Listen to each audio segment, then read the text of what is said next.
Top quality और consistent performance के लिए सिर्फ सिल्वर पंप नाम याद रखना।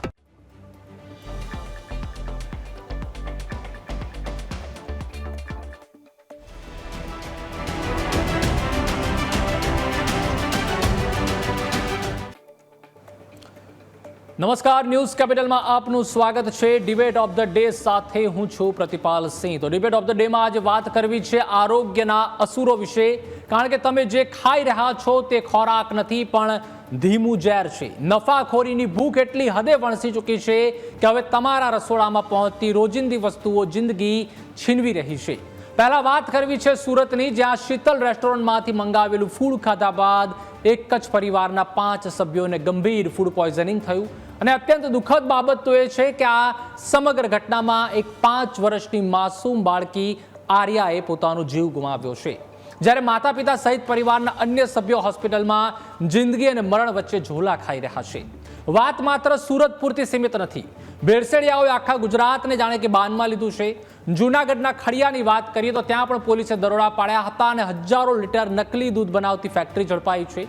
બાળકો જેને અમૃત સમજીને પીવે છે તે દૂધ પામોલિન તેલ અને મિલ્ક પાવડરના ઝેરી મિશ્રણમાંથી બનાવવામાં આવતું હતું।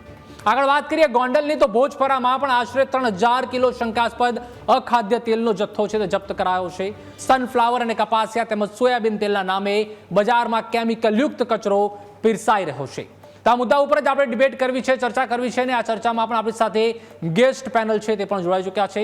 સૌપ્રથમ આપણી સાથે સનદભાઈ રેલિયા જોડાયા છે, જેઓ વાઇસ પ્રેસિડેન્ટ છે સર્ધન ગુજરાત હોટલ રેસ્ટોરન્ટ એસોસિએશનના।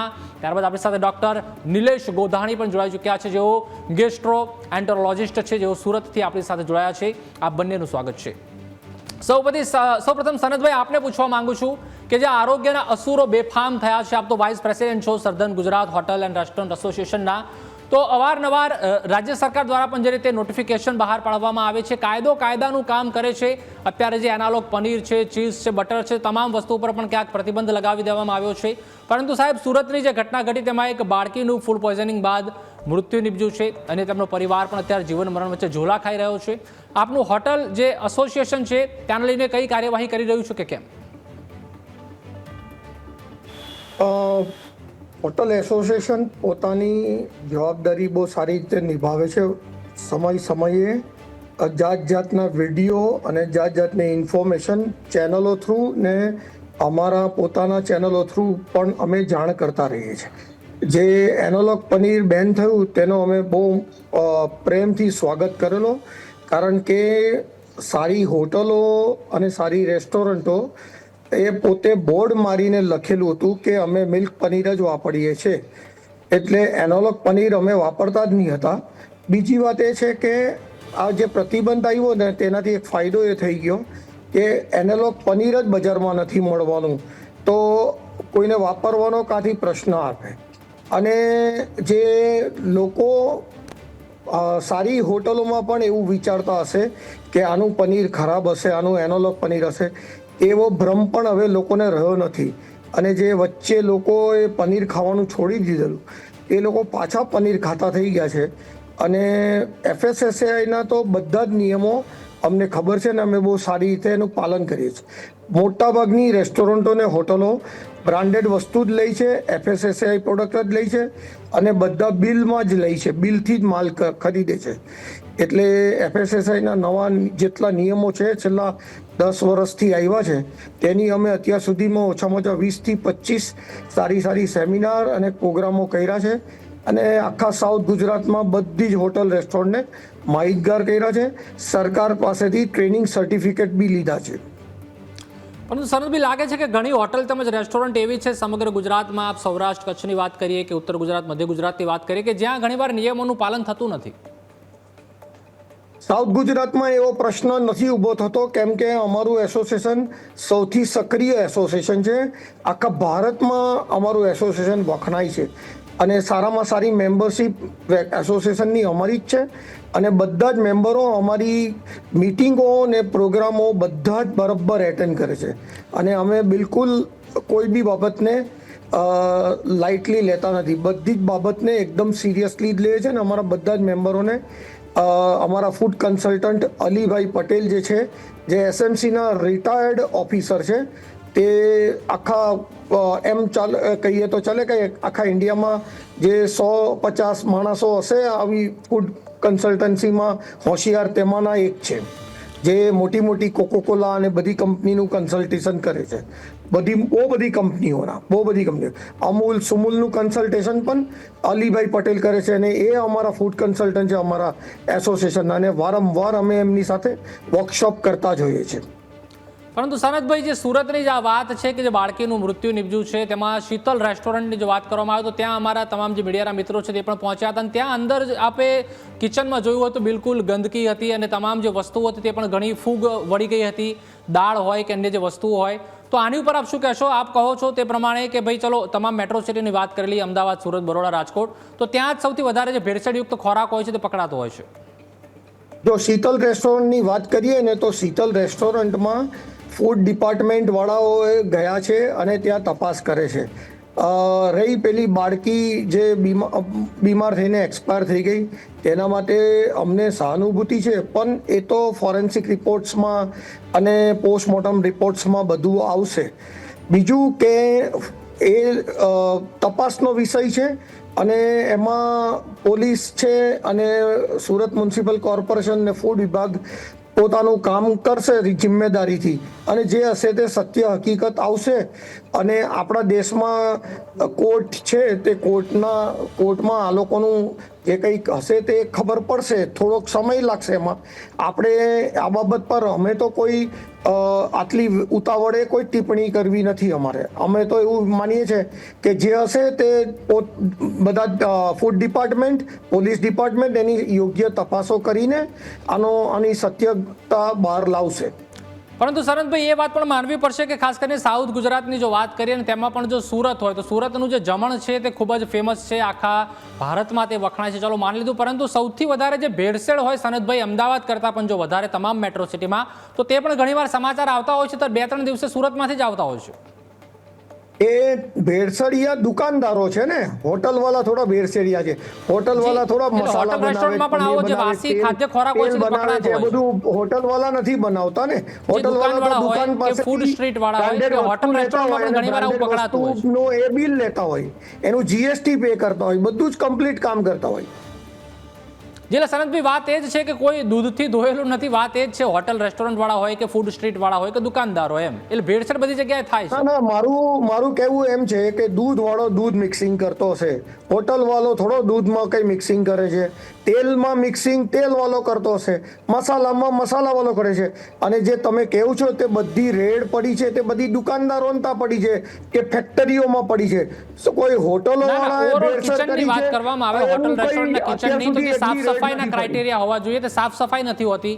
ઘણીવાર જે વસ્તુઓ હોય છે, ખાદ્ય સામગ્રી હોય છે, તેની ઉપર પણ જે જંગ જામી ગયેલા હોય છે ને, જે કહેવામાં આવે છે ને કે ભાઈ આની ઉપર વસ્તુ વ્યવસ્થિત જે હોવી જોઈએ તેની ક્રાઇટેરિયા, તે પ્રમાણે ક્વોલિટી તેની હોતી નથી. જો વારંવાર ફૂડ ડિપાર્ટમેન્ટો ઇન્સ્પેક્શન કરવા આવે જ છે, અને બધું બરાબર જ એ લોકોને મળે છે. અને 99% કોઈ બી હોટલ કે રેસ્ટોરન્ટમાં કોઈ પણ પ્રકારના દંડ એવું કંઈ થયું નથી.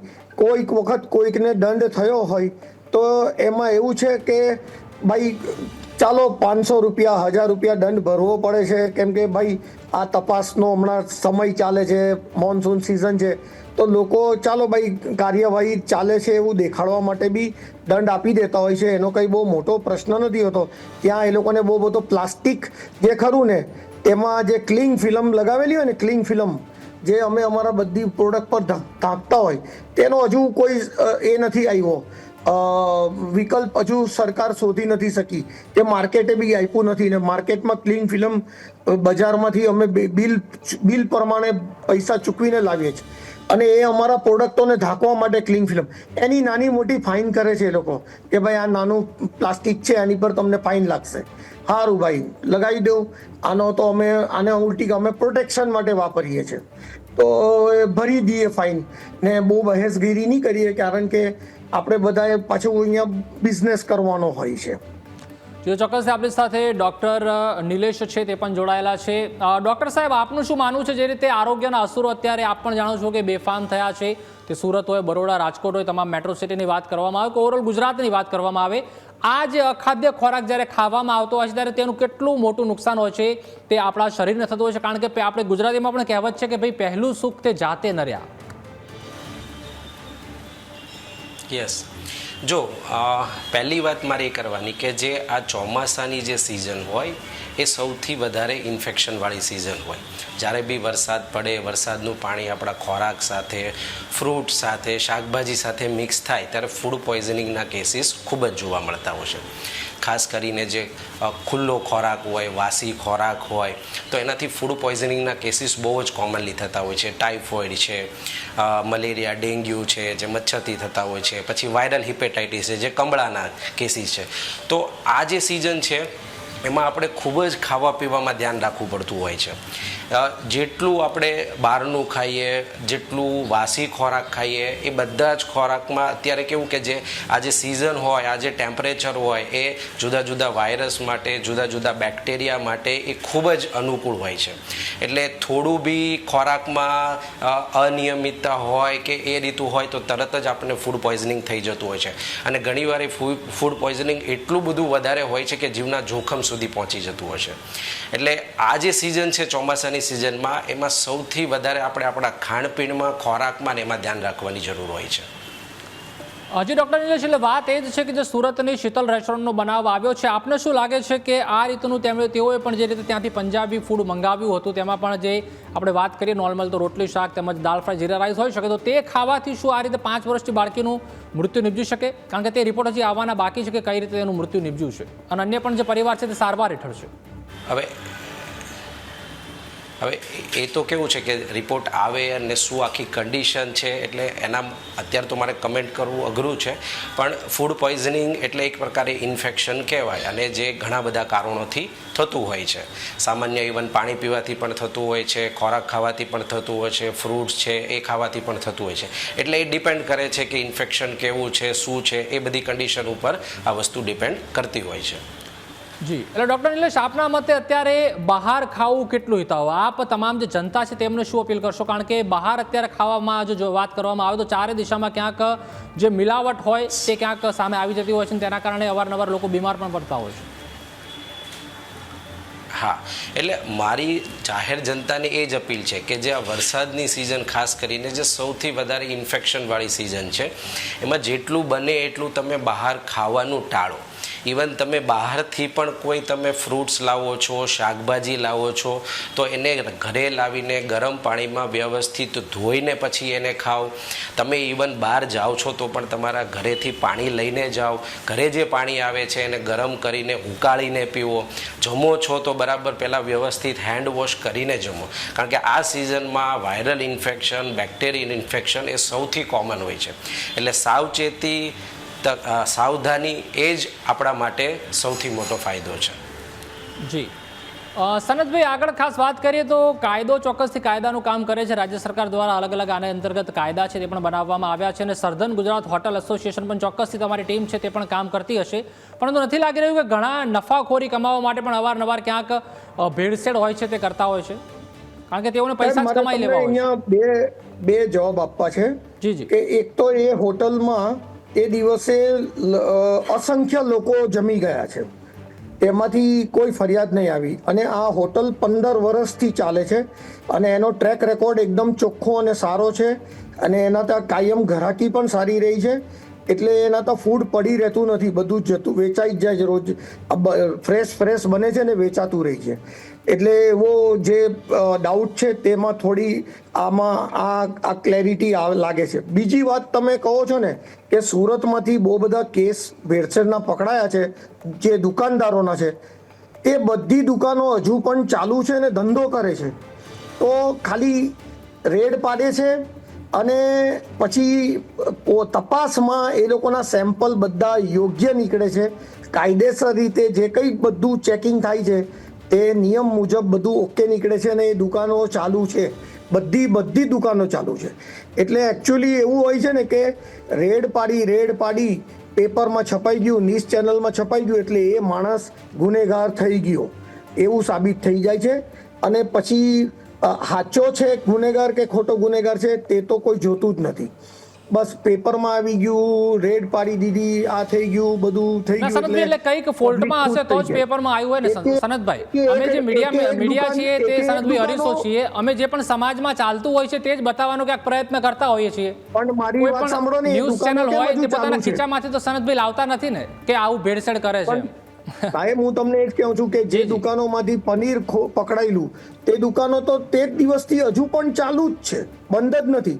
એમાં રીઝન એવું છે કે એ લોકો બે પ્રકારના પનીર વેચતા હતા, મિલ્ક પનીર અને એનાલોગ પનીર. જે એનાલોગ પનીર પર સરકાર માન્ય હતું એટલે તો બેન કર્યું, સરકાર માન્ય હતું. અમૂલ પણ એનાલોગ બટર બનાવે છે, એનાલોગ ચીઝ બનાવે છે અમૂલ. એને પણ હવે પ્રતિબંધ થઈ ગયો હશે ને હવે એને પણ બનાવવાનું બંધ કરવું પડશે. તમને ખ્યાલ આવ્યો? અને ગુજરાતે બંધ કર્યું અને મહારાષ્ટ્રે બંધ કર્યું. ઓલ ઇન્ડિયા તો ચાલુ જ છે.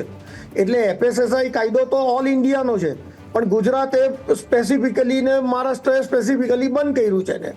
તો એમાં આ તો બધું કાયદા પ્રમાણે જેવી રીતે ગુજરાતમાં દારૂબંધી છે તો અહીંયા દારૂ પીવો ગુનો છે, જેલમાં જવું પડે, ત્યારે મહારાષ્ટ્રમાં જેલમાં નહીં જવું પડે એના માટે. એટલે એકચ્યુઅલી જે વસ્તુ પ્રતિબંધિત છે ને તે જ્યાં સુધી પ્રતિબંધિત નથી ત્યાં વેચાય. ગુટકા ખાય છે ને સુરતમાં લોકો, અને મહારાષ્ટ્રમાં નથી ખવાતા ગુટકા. તો આવું છે ભાઈ કે કાયદે આ લોકો સીલ મારી જાય, બધું મારી જાય, પછી એ માણસ જ્યારે કોર્ટમાં જાય ત્યારે કોર્ટમાં એ જીતી જાય છે કે મારી ઉપર ખોટો કેસ થયો છે. પણ ન્યૂઝપેપરમાં કે ચેનલમાં તે દાડે ન્યૂઝ આઇટમ થઈ જાય, લોકો એની એ હોટલની પ્રતિષ્ઠા બગાડી નાખે અથવા એ દુકાનની પ્રતિષ્ઠા બગાડી નાખે. આવું થાય છે. આપણે સત્યતાની વાત કરીએ છીએ, જે હોઈએ છીએ અમે બતાવીએ છીએ. અમારું કામ તો સત્ય, તમારું કામ તો ન્યૂઝ આપવાનું. બીજું કઈ મિર્ચ મસાલા નાખીને તો બતાવતા નથી, જે છે સત્ય જ બતાવીએ છીએ. તમારું કામ ન્યૂઝ બતાવવાનું છે. હા, જે ન્યૂઝ છે જ બતાવીએ છીએ અમે. એ ન્યૂઝ જ્યારે સાચા થશે ત્યારે બી તમે બતાવશો. અમે તો આવકારીએ જ છે. અમે જે સારું કામ કરે છે, પોઝિટિવ સ્ટોરી હોય છે તે પણ બતાવીએ છીએ સનતભાઈ. પરંતુ વધારે 80% સ્ટોરી નેગેટિવ જ આવતી હોય છે કે ભાઈ ક્યાંક આ રીતે ભેળસેળ પકડાતું હોય છે, ક્યારેક ફૂડ પોઈઝનિંગની ઘટના સામે આવતી હોય છે, ક્યારેક આવું મૃત્યુ કોકનું નીપજી જતું હોય છે. સારા સેમિનાર થાય તેના તમે ન્યૂઝ આપો છો, અમે બ્લડ ડોનેશન કરીએ તેના તમે ન્યૂઝ આપો છો. એટલે પ્રેસ તો બહુ રિસ્પોન્સિબલ કામ કરે જ છે ને. પ્રેસનું કામ છે ન્યૂઝ આપવાનું. એ ન્યૂઝ તો આપવા જ પડે પ્રેસે કે આજે આ બનાવ બન્યો છે. એટલે સનતભાઈ આપનું માનવું છે કે જે તંત્ર છે કે કોર્પોરેશન છે તે ક્યાંક આમાં નબળું પુરવાર થયું છે, જે હકીકતમાં કાયદેસરની કાર્યવાહી થવી જોઈએ તે ક્યાંક છટકબારીઓ છે આમાં? મને તો એવું કઈ કશે કોઈની ભૂલ નથી. કોર્પોરેશન બી બહુ બરાબર કામ કરે છે, રિસ્પોન્સિબલ કામ કરે છે. હવે જે ભાઈએ ફરિયાદ કરી છે કે મારી દીકરીનું ડેથ થયું છે, તો કોર્પોરેશન કે પોલીસ ખાતું એને તપાસ કરીને જ જે કંઈ હશે તેનો ન્યાય કોર્ટ નક્કી કરશે ને. આ લોકોએ તો તપાસ કરીને હકીકતોને બધું કોર્ટને આપવાનું છે ને કોર્ટ નક્કી કરશે કે આમાં કોણ ગુનેગાર છે. એટલે કોઈ ખોટું કામ નથી કરતું. નથી કોર્પોરેશન ખોટું કામ કરતી, નથી પોલીસ, નથી પ્રેસ, બધા બરાબર કામ કરે છે. અને જે બનાવ બન્યો છે તે બન્યો છે. પણ મારે એક એસોસિએશનની દ્રષ્ટિએ મારે એવું કહેવાનું હોય કે એ વ્યક્તિ એ દુકાનમાંથી બહુ બધા લોકોએ તે દિવસે ખાવાનું ખાધું છે અને મોત નીપજવી એટલે એક બહુ મોટી ઘટના કહેવાય. એટલે આ તો બહુ બધા લોકોને આ એટલે ઘણીવાર સનતભાઈ એવું બનતું હોય છે ને કે ભાઈ 80% ફૂડ ચલો તાજું બનાવ્યું હોય, પરંતુ 15-20% ફૂડ એવું હોય કે ગઈકાલનું હોય ને પડ્યું હોય ને એ વ્યક્તિએ કદાચ એનું ઓર્ડર કર્યું હોય અને તે કદાચ ભૂલથી પેક કરીને આપી દેવામાં આવ્યું હોય ગરમ કરીને. ઘણીવાર એવું બનતું હોય ના. લોકો જ્યારે ફૂડ ખાવાનો સમય હોય ને ત્યારે જ ખાવાનું લેવા આવે છે અને ત્યારે ધનાધન લોકોને પાર્કિંગ કરીને આપવામાં આવતો હોય ખાવાનું. અને FSSAI લાયસન્સથી અમે લોકો કામ કરીએ છીએ. અમારે કાયદામાં રહીને કામ કરવાનું છે. અમે ડરતા હોઈએ છીએ. અમારી પ્રતિષ્ઠાની પણ અમને બહુ ચિંતા હોય છે. એટલે હોટલવાળા માટે હું આટલું કહી શકું કે આટલું મને સમજ પડે છે. હવે એ વ્યક્તિઓએ કશે બીજે પણ ખાધું હોય અથવા એ લોકોના ઘરમાં પણ એવી કોઈ પ્રોડક્ટ આવી ગઈ ખાવા પીવામાં, એટલે એ બધું પોસ્ટમોર્ટમના રિપોર્ટ્સ અને બધું આવશે અને જે નક્કી કરવાના છે કોણ ખરાબ છે, ખોટો છે, સાચો છે, તો કોર્ટ જ નક્કી કરશે ને. જી. એટલે કારણ કે સનતભાઈ થોડા મહિના પહેલા જ અમારા સંવાદદાતા પહોંચ્યા હતા જ્યારે આ રીતની ઘટના સામે આવી હતી. તે સમયે પણ જે તે હોટલ તેમજ રેસ્ટોરન્ટ છે સુરતની તે સમયે પણ નોટિસ છે તે ફટકારવામાં આવી હતી અને જે રીતે આપ કહો છો તેમ 5-10 હજારનો જે દંડ છે તે ફટકારવામાં આવ્યો હતો થોડા મહિના પહેલા જ તે. તો જેને કોઈ દંડ ફટકારવામાં જો આવ્યો હોય ને તો એ માણસ આટલો બધો બિનજવાબદાર ના હોય. અને મને નથી ખબર કે આ વસ્તુ બની છે. તમે કહો છો ત્યારે મને ખબર પડે છે, પણ મને નથી આ વસ્તુની જાણ, એટલે હું એના પર ટિપ્પણી ના કરી શકું. જી જી. ડૉક્ટર નિલેશ, આપ શું કહેશો? અત્યારે હાલમાં જે રીતે તહેવારનો પણ એક મોસમ છે તે હવે શરૂઆત થઈ ગઈ છે. શ્રાવણ મહિનો છે, ત્યારબાદ ગણેશ ચતુર્થીના જે તહેવારો છે તે આવશે, ત્યારબાદ નવરાત્રિ, દિવાળી, અને ખાસ કરીને આ તહેવારોમાં ખાસ જે ભેળસેળયુક્ત જે ખોરાક હોય છે તે ઘણીવાર પકડાતો હોય છે અને તે લોકો આરોગતા હોય છે. ખાસ કરીને બાળકો, વૃદ્ધો, ગર્ભવતી સ્ત્રીઓ હોય, તેઓએ શું ધ્યાન રાખવું જોઈએ? ખાસ ખાણીપીણીની આપણે ઓવરઓલ વાત કરવામાં આવે તો કેટલું નુકસાન તેઓને કરી શકે છે? હા, ખાસ કરીને જે બાળકો છે, ગર્ભવતી મહિલાઓ છે, વૃદ્ધો છે, એમણે ખાસ આ વસ્તુમાં ધ્યાન રાખવું જોઈએ કે બહારની જેટલી જે બનાવટી વસ્તુઓ આવે છે એ જેટલું બને એટલું અવોઇડ કરવું જોઈએ. તમારે જે પણ કંઈ ખાવું છે એ ઘરે બનાવો. ઘરે બધું બની શકે એમ છે તો જેટલું બને એટલું ઘરે બનાવીને ખાઓ. બહારથી જેટલું લાવવાનું જે છે આગ્રહ એટલો ઓછો રાખો, કારણ કે આપણને નથી ખબર કે બહાર જે વસ્તુ બનાવેલી છે એ કેટલી શુદ્ધ છે, કેટલી ચોખ્ખી છે, કેટલું એમાં ઇન્ફેક્શન છે કે નથી. અને ખાસ કરીને જે મહિલાઓ હોય, ગર્ભવતી મહિલા હોય, નાના બાળકો હોય, વૃદ્ધો હોય, એને જો કોઈ પણ ફૂડ પોઈઝનિંગ કે કોઈ ઇન્ફેક્શન હોય તો એ ઘણીવાર વધારે થતું હોય છે. મારી સલાહ એ છે કે જેટલું બને એટલું ઘરે બનેલું ખાઓ, શુદ્ધ ચોખ્ખું ખાઓ. ઇવન તમે બહાર બી ખાવા જાઓ છો તો એવી જગ્યા જુઓ કે જ્યાં વ્યવસ્થિત ચોખ્ખાઈ હોય, જ્યાં વ્યવસ્થિત હાઇજીન મેન્ટેન થતી હોય. એ ખાસ એ આપણે રિસ્પોન્સિબિલિટી લેવી પડશે, ખાસ કરીને કે આપણે શું ખાવું, શું નહીં ખાવું, કઈ જગ્યાએ ખાવું, ક્યાં ખાવું, આપણે શું જરૂર છે, આ બધી વસ્તુ ખાસ આપણે ધ્યાન રાખવું પડશે. જેટલું આપણે ચોખ્ખું વ્યવસ્થિત ખાશું, જેટલું ઘરે બનાવીને ખાશું, એટલું આપણે આ વસ્તુમાંથી બચી શકશું. બરાબર છે? એટલે મારો આગ્રહ એવો છે કે ખાસ તહેવારો આવે ત્યારે ખાસ આ જે એજ ગ્રુપ છે એમાં જેટલું બને એટલું તમે ઘરે બનાવીને ખાવાનું રાખો, જેટલું બહારથી લાવવાનું હોય એટલું અવોઇડ કરો. આ જ મારી એક અત્યારે બધા જ લોકોને સલાહ છે.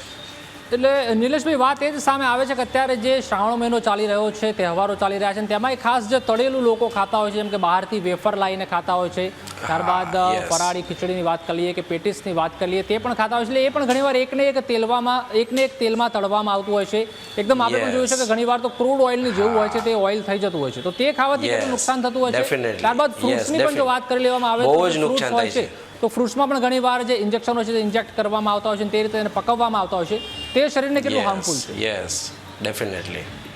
બહુ જ. માનો કે તમે જે આપણે આ બહારથી જે વડા છે એ બધી વસ્તુ જે એકના એક તેલમાં ફ્રાય કરે છે, તો જ્યારે તમે એકનું એક તેલ ફ્રાય કરો છો તો એમાં જે ખરાબ કોલેસ્ટ્રોલ જે હોય છે એ વધતું હોય છે. અને જ્યારે તમે ખાઓ છો ત્યારે તમારા શરીરમાં એક ખરાબ કોલેસ્ટ્રોલ વધે છે, જેના લીધે શું થાય, તમારે હાર્ટની બીમારી, લીવરની બીમારી, પેટની બીમારીઓ આ બધી વધતી હોય છે. અને બીજું કે આપણે જે ફ્રૂટ્સ લાવીએ છીએ, હવે તો હું ખુદ પણ મારે ફ્રૂટ્સ ખાવા હોય બહારથી લાવીને તો ઘણું બધું વિચારવું પડે છે, કારણ કે આજના સમયમાં અમે યંગ એજમાં ઘણા બધા કેન્સર્સને એવું જોતા હોઈએ છીએ. અને એનું જે સૌથી મોટું રીઝન છે એ આ બધું જે કેમિકલ એડલ્ટ્રેશન થાય છે ફૂડમાં ને એમાં, એ સૌથી ઇમ્પોર્ટન્ટ છે. એટલે ખાસ આ વસ્તુ બાજુ આપણે ધ્યાન આપવું જ પડશે ચોક્કસથી. જી સનતભાઈ, ખાસ કરીને સાઉથ ગુજરાતની વાત કરવામાં આવે તો આપ દ્વારા તેમજ આપણી જે ટીમ છે સર્ધન ગુજરાત હોટલ રેસ્ટોરન્ટ એસોસિએશનની, તો તેમના દ્વારા કઈ રીતની અત્યારે કામગીરી કરવામાં આવે છે કે આ રીતનું કોઈ પણ જે હોટલ રેસ્ટોરન્ટમાં વસ્તુ ન પકડાય કે તેઓને પણ નોટિસ ન ફટકારવામાં આવે, દંડ ન કરવામાં આવે, તેના માટે આપણી ટીમ દ્વારા કઈ રીતનું કામ કરવામાં આવે છે લોકોના સ્વાસ્થ્યને લઈને? હા, અમે રેગ્યુલરલી FSSAIના સેમિનાર્સ કરતા રહીએ છીએ અને જે કંઈ સુધારા આવ્યા હોય છે કાયદામાં પણ રેગ્યુલરલી જે રીતે તમને દાખલો આપી શકું તો GSTમાં કે નોટબંધીમાં કેવા થોડા વખતે નવા કાયદામાં સુધારા આવ્યા છે, તેવા FSSAIમાં બી બહુ કાયદાના સુધારા દર 3-4 મહિને 6 મહિને આવતા રહે છે. અને અમે આ બધા સેમિનારો કરતા હોઈએ છીએ અને કેવી રીતે એડલ્ટ્રેશન ચેક કરવું ને તે પણ અમે ટ્રીક શીખવાડતા હોઈએ છીએ કે ભાઈ પનીર કેવી રીતે પકડવું, કે તેલ કેવી રીતે પકડવું, કે મધ કેવી રીતે પકડવું, કે ઘી કેવી રીતે પકડવું, એના નાના સિમ્પલ ટ્રિક્સ હોય છે.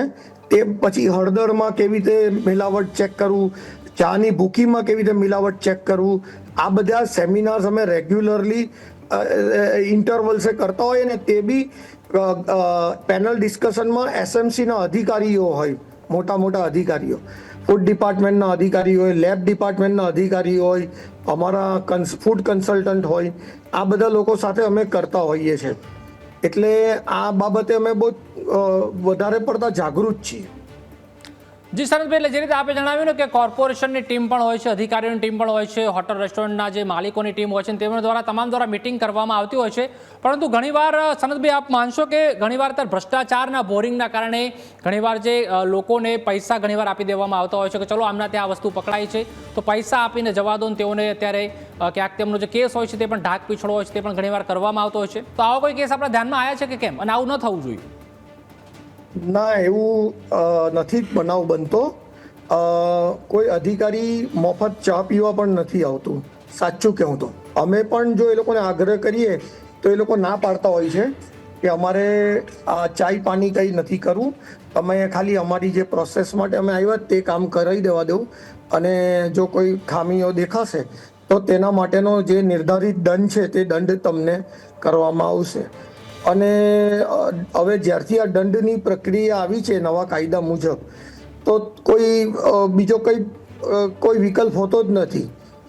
દંડની પાવતી ફાટી જ જાય છે, અને એકવાર દંડની પાવતી લખાઈ જાય પછી એને ચૂકવવા જ પડતા હોય છે, એમાં કોઈ છૂટછાટ નથી આવતી. જી, તો ચોક્કસથી ફરી એકવાર સમયની મર્યાદા આવી ગઈ છે, તેથી કાર્યક્રમને અહીં પૂર્ણ વિરામ મૂકવો પડશે. સનતભાઈ અને તેમજ ડૉક્ટર નિલેશ શાહ અમારી સાથે જોડાયા, ચર્ચા કરી, તે બદલ આપનો ખૂબ ખૂબ આભાર. તો ડિબેટ ઓફ ધ ડેમાં હાલ બસ આટલું જ. આવતીકાલે ફરીથી મળીશું કોઈ નવા મુદ્દા સાથે. ત્યાં સુધી રજા આપશો. નમસ્કાર.